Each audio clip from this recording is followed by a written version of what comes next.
Hello students, मैं हूं S Mani sir Patna Khemnichak से। और मेरे बच्चों, आज हम लोग किरण प्रकाश की यानी रे ऑप्टिक्स का 70 में 70 सीरीज को आगे बढ़ाएंगे। थोड़ा सा बढ़ाने से पहले एक बात मेरे बच्चों कि आप लोगों को पता है कि क्लास थोड़ा लेट हो गया। एक्चुअली जो लोग मेरे काफ़ी करीब हैं उनको पता है कि काफ़ी लंबे समय से हम लोग सही नहीं थे। फैमिली में काफ़ी ज़्यादा मतलब हॉस्पिटल घर और काफ़ी ज़्यादा फैमिली जी इशूज़ था। उसके बारे में ज़्यादा डिस्कशंस नहीं करेंगे। इसी वजह से जो बंद है बैच, जो लास्ट वाला 2 दिसंबर को खत्म होने वाला था, वो भी थोड़ा सा डिले हो गया है। लेकिन परेशान नहीं होइए, इस महीना के अंतिम तक पूरा खत्म कर देंगे। और उन बच्चों को काफ़ी थैंक यू जो मेरे साथ खड़े रहे। कई सारे ऐसे स्टूडेंट्स हैं, नाम लेने की जरूरत नहीं, उनको पता भी है कि मैं उन्हीं लोगों के बारे में बोल रहा हूँ। उन्होंने कहा कि सर कोई बात नहीं, आप अपने प्रॉब्लम को सही कर लीजिए, उसके बाद आप कंटिन्यू करिएगा सर। तो परेशान मत होइए बच्चों, सही करेंगे। और जो बच्चे काफ़ी परेशान थे उनको भी कहूँगा परेशान मत होइए।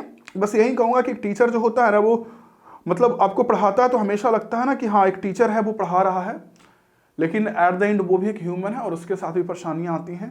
और एक टीचर जब बच्चों के साथ हमेशा एग्जाम टाइम में खास करके ऑनलाइन में खड़ा रहता है, यूट्यूब पे देखिएगा कई सारे शिक्षक लोग हैं और बच्चे भी टीचर के साथ खड़ा रहते हैं। लेकिन तभी तक ऐसा मत सोचिए कि टीचर अगर बीच में थोड़ा प्रॉब्लम हो गया तो उनके साथ खड़ा ना रहे, उनको मोटिवेट करना चाहिए। और कोई बात नहीं, टीचर तो समुंदर है, वो तो आप लोग को पढ़ाते ही रहेगा। खैर शुरू करते हैं बच्चों। तो जो भी बैचेज है या जो भी है बहुत जल्दी अब खत्म हो जाएगा और इसलिए मैं ये काफी रात को हो सकता है वीडियो डालूं, 8 साढ़े 8 बज जाइए डालते डालते, जबकि 4 ही बजे समय होता है। तो चलिए शुरू करते हैं। जो बच्चे पहली बार चैनल पे आए हैं उनके लिए कुछ चीजें हैं। ये हमारा टेलीग्राम चैनल है टॉपर फिजिक्स के नाम से, ये हमारा व्हाट्सएप नंबर है बच्चों। और हमारा न्यू वाला एमिंग हाई आप प्ले स्टोर से इंस्टॉल करिएगा। ये देखिए जिसमें न्यू लिखा हुआ है, ये हमारा नया वाला, ये इंस्टॉल करिएगा। और ये पार्ट 1 है रे ऑप्टिक्स का, अगला पार्ट 2 आएगा। इंस्टाग्राम हमारा अकाउंट है एस मनी पटना के नाम से, उसे आप फॉलो कर लीजिएगा। चलिए शुरू करते हैं। देखिए सबसे पहला क्वेश्चन से स्टार्ट करते हैं मेरे बच्चों, ध्यान से देखिए क्या कह रहा है क्वेश्चन में। प्रकाश वर्ष मात्रक है। प्रकाश वर्ष किसका मात्रक है? लाइट ईयर किसका यूनिट है? तो ऑब्वियस सी बात मेरे बच्चों, लाइट ईयर हमारा डिस्टेंस का यूनिट है, हमारे दूरी का। ओके, क्योंकि होता क्या है, जब बच्चे यहां पे वर्ष पढ़ते हैं तो उनको लगता है समय का, जो कि गलत है। प्रकाश वर्ष क्या होता है ना कि 1 साल में प्रकाश जितना दूरी चलता है 1 ईयर में, उसको बोलते हैं प्रकाश वर्ष। ठीक है, तो 1 साल लाइट अगर चलेगा तो जितना दूरी चलेगा ना उसको बोलते हैं प्रकाश वर्ष। और दूर दूर का जो ग्रह होता है ना, दूर दूर का प्लैनेट्स, उसके बीच का डिस्टेंस मेजर करने के लिए हम लोग यूज करते हैं प्रकाश वर्ष का। तो प्रकाश वर्ष दूरी का मात्रक होता है। ठीक है, पहला के बाद मेरे बच्चों दूसरा नंबर देखिए। दूसरा क्वेश्चन कह रहा ऑप्टिकल फाइबर है। तो ऑप्टिकल फाइबर के बारे में आप सुने होंगे कि एक जगह से सिग्नल को दूसरे जगह भेजा जाता है लाइट के रूप में बदल के। सब्जेक्टिव क्वेश्चन में ही पूछता है ऑप्टिकल फाइबर। एक बात और, जो हम लोग पीडीएफ कोर्स लाने वाले थे ना मेरे बच्चों, वो मोस्ट प्रोबेबली कल शाम तक ला दूंगा। मतलब सब कुछ तैयार था, लेकिन इतना हॉस्पिटल घर इतना दिख हुआ ना कि मतलब अब समझ रहे होंगे मेरी बात को मैं क्या कर रहा हूं कि मतलब बस पब्लिश एक बटन क्लिक करना है और कुछ क्वेश्चंस उसमें 1 2 4 पीडीएफ ऐड करने हैं। तो जैसे भी मोटे मोटे तौर पे होगा मैं उसको लॉन्च भी कर दूंगा, और अगर 2 4 पीडीएफ कमेगा तो फिर 2 4 दिन में और डाल दूंगा, तो वो भी पीडीएफ कोर्स भी मैं ला दूंगा, सब कुछ मैं कर दूंगा। तो ऑप्टिकल फाइबर क्या है मेरे बच्चों? तो एक ट्रांसमिशन लाइन भी होता है, क्योंकि इसके जरिए सिग्नल को भेजा जाता है, और वेव गाइड भी होता है, ये रास्ता देता है लाइट को। ठीक है, यानी इसका सही आंसर 2 का सी हो जाएगा। चलिए 3 नंबर क्वेश्चन देखिए। 3 नंबर क्वेश्चन में क्या कह रहा है? 3 नंबर में कह रहा है बच्चों, ध्यान से देखिए 3 नंबर में क्या कह रहा है। 3 नंबर में कह रहा है जी कि किस कारण से हवा का बुलबुला पानी के अंदर नजर आता है। ठीक है, यह चमकता है। तो 3 का सही बात करेंगे बच्चों तो 3 का डी होता है। याद रखिएगा, पूर्ण आंतरिक परावर्तन, टोटल इंटरनल रिफ्लेक्शन से जो पानी है, ऐसे पानी के अंदर देखेंगे बबल्स को ना, तो बबल आपका चमकेगा, पूरा चमचम करेगा पानी के अंदर। बच्चों ये देखो चमचम करेगा। क्यों चमचम करता है? TIR के कारण, क्योंकि इसमें लाइट आता है, टकरा के ऐसे चला जाता है, टकरा के ऐसे चला जाता है। ठीक है बच्चों, तो टोटल इंटरनल रिफ्लेक्शन के कारण। 3 के बाद 4 नंबर मेरे बच्चों देखिए। 4 नंबर में क्या कह रहा है? कह रहा है जब प्रकाश कांच में प्रवेश करती है तो इसका तरंगदैर्घ्य क्या होता है? जब प्रकाश कांच में प्रवेश करती है तो ये आपके पास मेरे बच्चों कांच है। ठीक है, और लाइट जो है मेरे बच्चों ये कांच में ऐसे प्रवेश किया, ये देखिए लाइट है जो कांच में ऐसे प्रवेश कर गया, तो इसका तरंगदैर्घ्य क्या होता है? तो देखिए एक चीज है ना कि इसका सही आंसर यह है, आंकड़ा अपूर्ण है, डाटा इज इनकम्प्लीट या इनसफिशिएंट। तो फिर बात यहां पे यह है कि सर एस मनी सर एक बात बताइए, ऐसा क्यों है ना, ऐसा क्यों, ये क्यों? जबकि बहुत जगह तो देखिएगा कि घटता है, तो देखिए कहीं भी क्वेश्चन में ये नहीं लिखा है कि हवा से यानी रेयरर मीडियम से डेंसर मीडियम में यानी विरल माध्यम से सघन माध्यम में गया है, कहीं नहीं लिखा हुआ है। सिर्फ बोल रहा है कि कांच में प्रवेश करते। तो सोचिए, तो ऊपर अगर हीरा हो, डायमंड, और हीरा से कांच में प्रवेश करेगा तब तो स्पीड भी बढ़ जाएगा, क्योंकि हीरा तो और डेंसर होता है ना, तो स्पीड भी बढ़ जाएगा, वेवलेंथ भी बढ़ जाएगा। तो दिया ही नहीं है कि किस मीडियम से कांच में जा रहा है, तो इसका सही आंसर बोलना ये सही होगा। लेकिन दिक्कत क्या है कि कई बार ये क्वेश्चन बिहार बोर्ड में पूछा भी है और वहां पे ये वाला आंसर दे देता है, घटता है। तो ये थोड़ा सा देख लीजिएगा अपने अनुसार, क्योंकि हम टीचर है तो हम सही चीज बताएंगे और बिहार बोर्ड के मालिक हम है नहीं कि वहां पे आंसर हम बदल सकते हैं। तो ये दिक्कत। अगला क्वेश्चन, जल और कांच का अपवर्तनांक 4/3 और 3/2 है, ठीक। तो जल का कांच के मतलब कह रहा refractive index of water is 4/3 और ग्लास का मेरे बच्चों 3/2 है। तो रिफ्रैक्टिव इंडेक्स वाटर का ग्लास के रिस्पेक्ट में कितना होगा, ठीक है। तो वाटर का पूछ रहा है ग्लास के रिस्पेक्ट में, तो मुझसे ज्यादा बढ़िया से पता है कि वाटर का ग्लास के रिस्पेक्ट में निकालेंगे बच्चों तो वाटर बाई ग्लास, यही ना होता है फॉर्मूला। तो वाटर का रिफ्रैक्टिव इंडेक्स कितना होता है मेरे बच्चों, बताइए जल्दी से। वाटर का रिफ्रैक्टिव इंडेक्स 4/3 होता है और ग्लास का रिफ्रैक्टिव इंडेक्स 3/2 होता है। सॉल्व करेंगे बच्चों, यहां से आ जाएगा 8/9। ओके, ठीक है बच्चों, तो इसका सही आंसर डी हो जाएगा। ओके, 5 का नंबर डी। 6 नंबर मेरे बच्चों देखिए, 6 में कह रहा है कि F1 और F2 फोकस दूरी के दो पतले लेंस एक दूसरे के संपर्क में रखे हुए हैं। एक लेंस है जिसकी फोकस दूरी F1 है मेरे बच्चों, ठीक है। दूसरी लेंस है उसकी फोकस दूरी F2 है, ठीक है। दोनों संपर्क में रखा गया है। तो क्वेश्चन में कह रहा है कि ये जो लेंस का काम करेगा उसका फोकस दूरी क्या होगा। देखिए, एक का F1 एक का F2, तो इसका फॉर्मूला पढ़े होंगे कि 1/f इक्विवेलेंट जो तुल्य फोकस दूरी होता है। याद रखिएगा, ऐसा क्वेश्चन कई बार पूछेगा कि दो लेंस को सटा के रख दिए, 3 को रख दिए, तो तुल्य फोकस दूरी क्या होगा। तो एक का F1 है एक का F2 है, दोनों को सटा के रख दिए हुए हैं। तो एक का मेरे बच्चों फोकल लेंथ F1 एक का F2, तो 1/f1 प्लस 1/f2 एलसीएम निकालेंगे तो यहां से F1 F2 हो जाएगा। ऊपर सॉल्व करेंगे F1 प्लस F2, और ये आंसर मत बताइए ये 1/f इक्विवेलेंट निकला। एक इक्विवेलेंट निकालने के लिए इसको रिवर्स करिएगा तो ऊपर में आ जाएगा F1 F2 divided by F1 plus F2, यानी 6 का सही आंसर हमारा बी हो जाएगा। चलिए 7 नंबर क्वेश्चन देखिए बच्चों, कह रहा यदि समान फोकस दूरी F के दो अभिसारी लेंस एक दूसरे के संपर्क में रखे हों तब संयोग की फोकस दूरी क्या होगी, ठीक है। क्वेश्चन में कह रहा है कि दो लेंस है F फोकस दूरी का तब कितना होगा, तो वैसे निकाल लीजिए। F1 के जगह पर भी F रख दीजिए, F2 के जगह पर भी F। देखिए 1/f equivalent equal to 1/f1 भी F, 1/f2 भी F। ऐसे 3 लेंस भी हो सकता है बच्चों, एग्जाम में आ सकता है, ऐसे आता भी है कि 2-3 लेंस को सटा के रख दिए, पतले पतले लेंस को, तो टोटल फोकस दूरी कितना होगा, तो सबका मान रख के निकालिएगा, ठीक है। वहीं करो F1 भी F, F2 भी F, सॉल्व करेंगे 2/f है और इसको रिवर्स करेंगे तो F/2, यानी इसका सही आंसर हमारा सी हो जाएगा, ठीक है। कभी कभी ऐसा होगा कि एक हमारा कन्वर्जिंग होगा एक डाइवर्जिंग, तो वहां चिन्ह यूज कर लीजिएगा। ये जो कन्वर्जिंग लेंस है इसका फोकल लेंथ पॉजिटिव होता है और जो डाइवर्जिंग है यानी अपसारी उसका फोकल लेंथ निगेटिव होता है। याद रखिएगा, अपसारी का निगेटिव और अभिसारी का पॉजिटिव, इंग्लिश में कन्वर्जिंग और ये डाइवर्जिंग। चलिए 7 के बाद अगला नंबर क्वेश्चन 8 का देख लीजिए। कह रहा 2 डायोप्टर और 3.5 डायोप्टर के 2 लेंस एक दूसरे के संपर्क में रखे, क्षमता कितनी होगी। देखिए 2 लेंस एक दूसरे के संपर्क में रखा गया बच्चों, एक का पावर हमारा 2 डायोप्टर है और दूसरा का -3.5 यानी ये वाला लेंस है, दूसरा का पावर -3.5 डायोप्टर। तो कह रहा है कि टोटल पावर कितना होगा, टोटल क्षमता कितना होगा, यही पूछ रहा है पावर, देख रहे हैं। तो एक का 2 एक का -3.5, तो जो इक्विवेलेंट पावर का फॉर्मूला होता है बच्चों वो P1 प्लस P2 होता है, देख रहे हैं, दोनों के जोड़ के बराबर। तो एक का पावर 2 डायोप्टर, एक का पावर -3.5 डायोप्टर, सॉल्व करेंगे बच्चों तो -1.5 डायोप्टर इसका सही आंसर होगा। इसका सही आंसर मेरे बच्चों हमारा बी हो जाएगा। ये देखिए, देख रहे हैं बच्चों, कोई दिक्कत, तो 8 का सही आंसर हमारा बी हो जाएगा। इस तरह से देखिए, इक्विवेलेंट फोकल लेंथ पूछता है कुल फोकस दूरी, तो फॉर्मूला भी दिखाओ 1/f equivalent equal to 1/f1 plus A1/f2। कुल पावर पूछे बच्चों तब P1 प्लस P2 ऐसे काम करता है, देख लीजिए, देख रहे हैं। चलिए नेक्स्ट क्वेश्चन अगला, कह रहा है कि 20 सेंटीमीटर और -40 सेंटीमीटर फोकस दूरी के दो लेंस को संयोग में रखे, पावर पूछ रहा है। देख लीजिए, एक का फोकस दूरी फोकल लेंथ मेरे बच्चों 20 सेंटीमीटर, एक का -40 सेंटीमीटर। पूछ रहा है कि कितना होगा मेरे बच्चों पावर।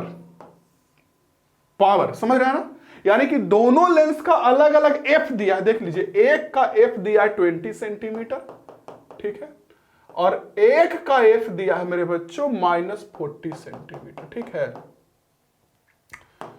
एक का 20 है मेरे बच्चों, एक का -40 सेंटीमीटर है। क्लियर? यस। तो क्वेश्चन में कह रहा है कि दोनों से जो लेंस मिलेगा उसकी पावर कितनी होगी टोटल। तो दोनों का एफ अलग अलग हमको पता है, टोटल एफ निकाल लेंगे इसकी मदद से, देख लीजिए, और एफ से पावर निकाल लेंगे। 1/f इक्वल टू 1/f1 20 का 1/f2 -40 का, ये देख लीजिए।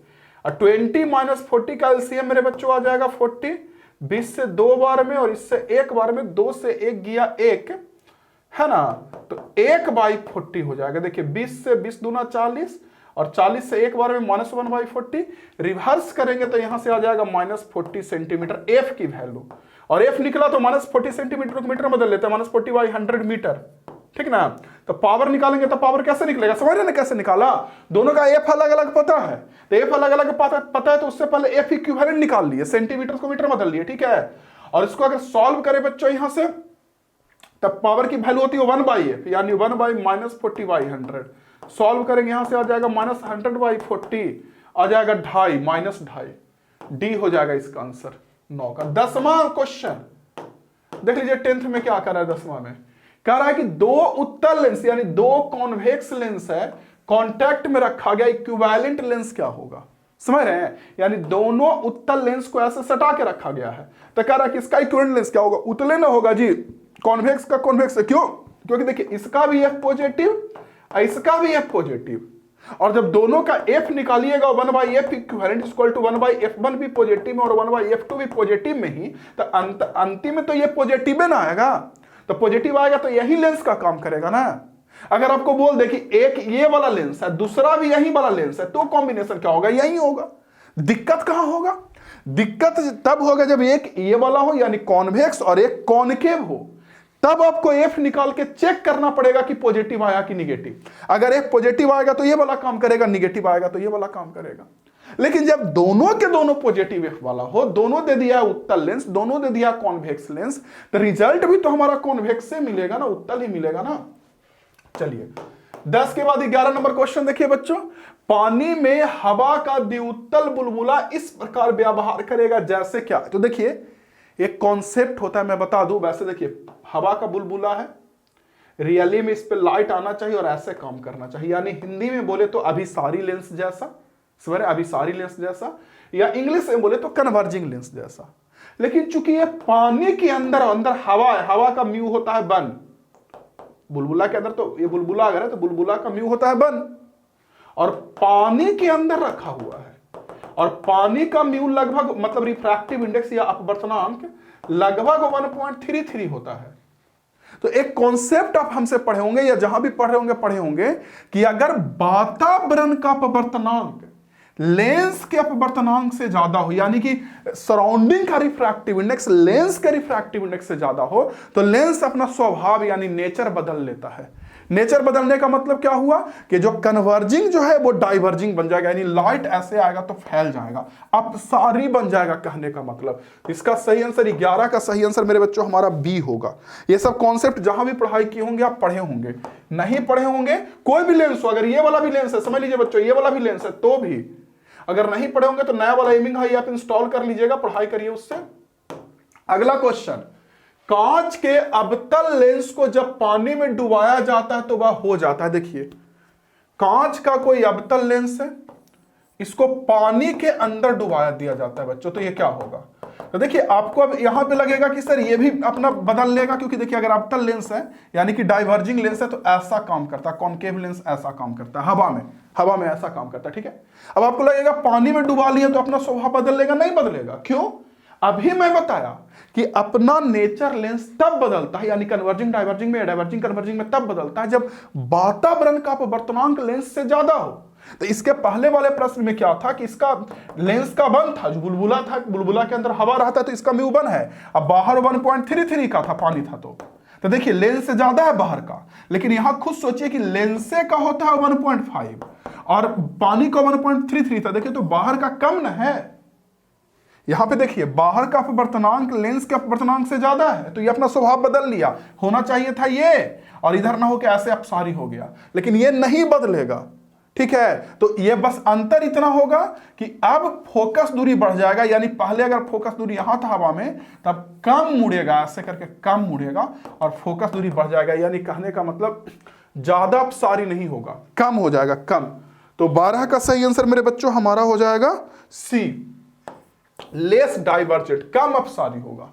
क्योंकि पहले देखिए ना, पहले था क्या कि हवा में अगर इसको रखेंगे तो लेंस का अपवर्तनांक 1.5 और हवा का 1, तो दोनों में 0.5 का अंतर है।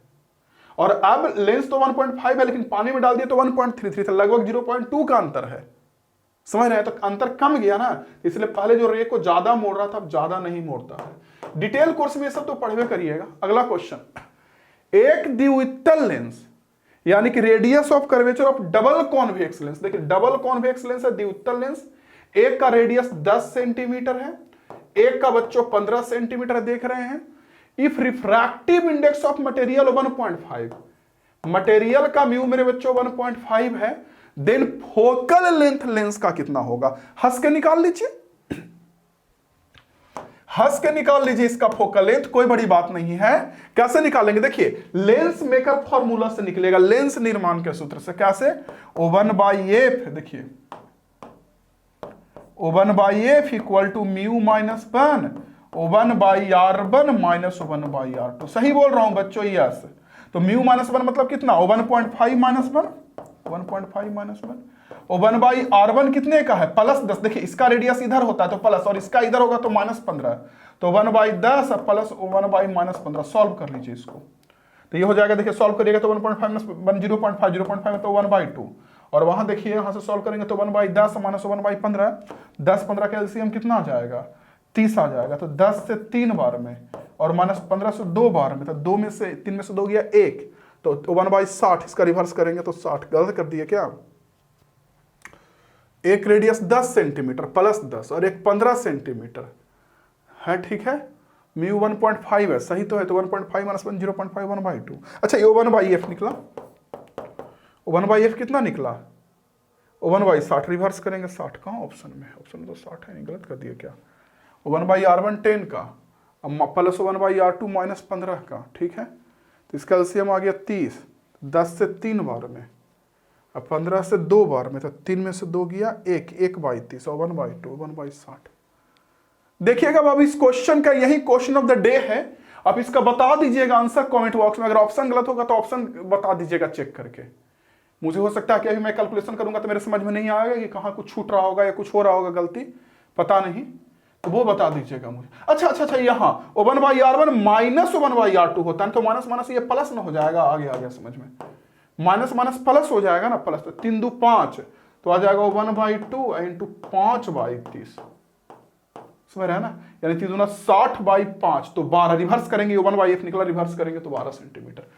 नेक्स्ट क्वेश्चन 13 के बाद 14 नंबर बच्चों देखिए, करा एक लेंस हवा में 20 सेंटीमीटर है, ठीक है, और लेंस का अपवर्तनांक 1.5 है म्यू। देखिए लेंस का म्यू 1.5 है और 20 सेंटीमीटर एयर में फोकस दूरी है। अब कह रहा है इसको कि इसको एक ऐसे मीडियम में रख दिया मेरे बच्चों जिसका म्यू भी 1.5 है, समझ रहे हैं ना। अब बताइए फोकल लेंथ क्या होगा? तो लेंस का मेरे बच्चों देखिए, लेंस का साफ साफ कह रहा है कि म्यू 1.5 है, ठीक है, और इसको एक ऐसे मीडियम में रख दिए है, ठीक है,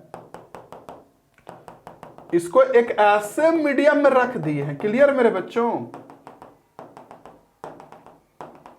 तो क्वेश्चन में कह रहा है कि इस मीडियम का भी म्यू 1.5 है, तो फोकस दूरी क्या होगा? इन्फिनिटी ना होगा। क्यों? क्योंकि रे आएगा तो मुड़वे नहीं करेगा, सीधा पार कर जाएगा। दोनों का म्यू सेम है ना। तो लाइट का जो रिफ्रैक्शन होता है, अपवर्तन होता है, वो तो अलग अलग अपवर्तनांक के कारण, म्यू के कारण ही होता है ना।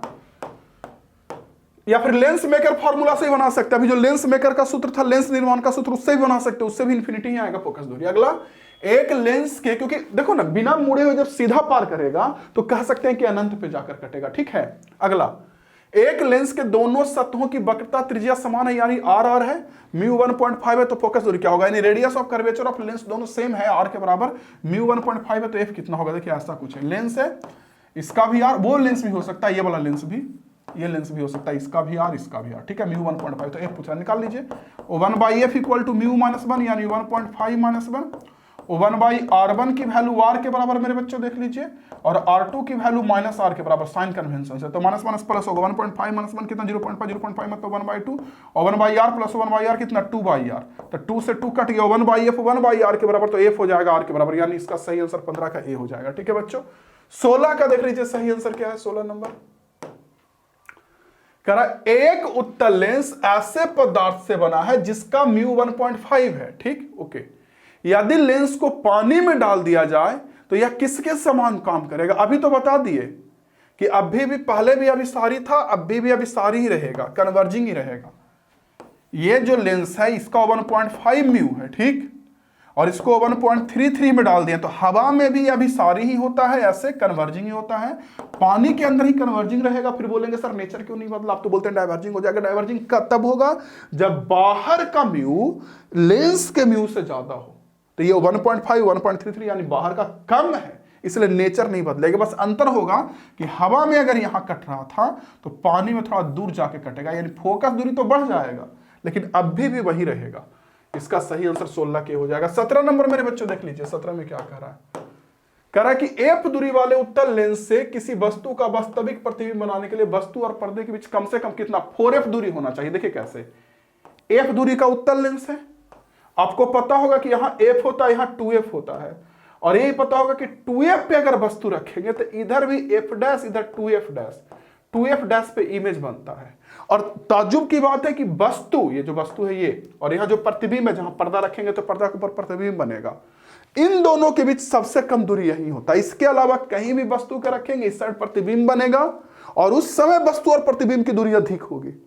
तो जब 2f पे इधर रखते हैं वस्तु और 2f डैश पे इधर इमेज बनता है, प्रतिबिंब बनता है, तो उस समय वस्तु और प्रतिबिंब यानी ऑब्जेक्ट और इमेज के बीच की दूरी सबसे कम होती है। इसका आंसर डी होगा। नेक्स्ट क्वेश्चन बच्चों, अगला क्वेश्चन देखिए, जब श्वेत प्रकाश की किरण लेंस से प्रवेश करते तो निम्नलिखित में कौन बदल जाता है। देखिए जब भी मीडियम बदलता है लाइट का, जब भी करा लेंस हो या कोई भी मीडियम बदले लाइट का, तो वेग भी बदलेगा और तरंग दैर्ध्य यानी कि वेलोसिटी और वेवलेंथ दोनों बदलता है मीडियम बदलने से। जैसे बोले कि हवा से पानी में गया या पानी से हवा में गया या किसी और मीडियम से किसी और मीडियम में गया, तो क्या बदलेगा, स्पीड बदलेगा, तरंग दैर्ध्य। याद रखिएगा आवृत्ति नहीं बदलता है, फ्रीक्वेंसी नहीं चेंज होता है, ठीक है। उसका सही आंसर ये हो जाएगा। फ्रीक्वेंसी लाइट के सोर्स यानी प्रकाश के स्रोत पर निर्भर करता है। 18 के बाद 19 नंबर देखिए, शीशे का एक द्विउत्तल लेंस जिसका वर्तनांक μ1 है, ठीक है। ग्लास का मेरे बच्चों कन्वर्जिंग लेंस है, देखिए डबल कॉन्वेक्स लेंस है, रिफ्रैक्टिव इंडेक्स μ1 है, ठीक। एक ऐसे माध्यम μ2 में डाला गया है, ठीक है, चलो μ2 में डाला गया है, यदि प्रकाश के समांतर के लेंस से अपसरित होती है, यानी कि ऐसे जो रे आ रहा है ना वो ऐसे हो गया, ऐसे फैल गया, ऑब्वियस बात μ2 बड़ा होगा। इसका सही आंसर 19 का बी हो जाएगा, है ना, μ2 बड़ा होगा। क्योंकि देखिए ये जो लेंस है, ये लेंस क्वेश्चन में सिंपली करा कि डाइवर्ज हो रहा है, तो ये जो लेंस है वो लाइट को कन्वर्ज करता है, लेकिन अगर इससे डाइवर्ज हो रहा है इसका मतलब सराउंडिंग का रिफ्रैक्टिव इंडेक्स लेंस से ज्यादा होगा, वातावरण का ज्यादा होगा। वातावरण का μ2 है, ये μ1, तो μ2 बड़ा होगा μ1 से। इसका आंसर बी होगा। नेचर लेंस का तभी बदलता है जब सराउंडिंग का रिफ्रैक्टिव इंडेक्स लेंस के रिफ्रैक्टिव इंडेक्स से अधिक हो जाए, ठीक है बच्चों। अगला, जब प्रकाश की किरण एक माध्यम से दूसरे माध्यम में जाती है कौन सा अपरिवर्तित रहता है, तो मैंने बताया आवृत्ति, फ्रीक्वेंसी, क्योंकि फ्रीक्वेंसी किस पर निर्भर करता है बच्चों। अगला, प्रकाश का रंग का कारण क्या है, प्रकाश के रंग का कारण क्या है, इसका सही आंसर ये हो जाएगा। इसका मेरे बच्चों वेवलेंथ, ठीक है, लाइट के कलर का कारण इसका वेवलेंथ है।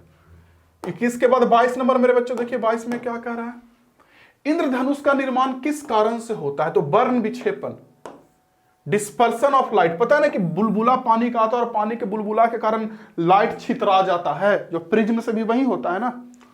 इसका आंसर सी हो जाएगा। अगला नेक्स्ट क्वेश्चन, प्राथमिक इंद्रधनुष बनता है कब, तो प्राथमिक इंद्रधनुष तब बनता है जब पानी के बुलबुला में ऐसे लाइट आए, ऐसे जाओ और यहां पे पूर्ण आंतरिक परावर्तन के कारण लौट जाए, कुछ ऐसे देखिए, यानी बोस यानी बोल सकते हैं बच्चों कि 2 बार अपवर्तन हुआ, एक बार बूंद में घुसते वक्त, एक बार बूंद से निकलते वक्त, ठीक है, 2 बार अपवर्तन और 1 बार परावर्तन, यानी 2 बार अपवर्तन बच्चों और 1 बार पूर्ण आंतरिक परावर्तन। तो 23 का सही आंसर सी हो जाएगा, ठीक है। चलिए बच्चों 24 में आते हैं। 24 देखिए, अपवर्तनांक का मान तरंगदैर्ध्य बढ़ने के साथ क्या होता है 24 में। तो अपवर्तनांक का मान तरंगदैर्ध्य बढ़ने के साथ घटता है, क्योंकि अपवर्तनांक जो म्यू होता है ये वेवलेंथ लेमडा का इनवर्सली प्रोपोर्शनल होता है। जैसे आपको बोल दे रेड लाइट, ठीक है, और इधर होता है वायलेट, वायलेट होता है ना, तो दोनों में किसके लिए म्यू ज्यादा होगा।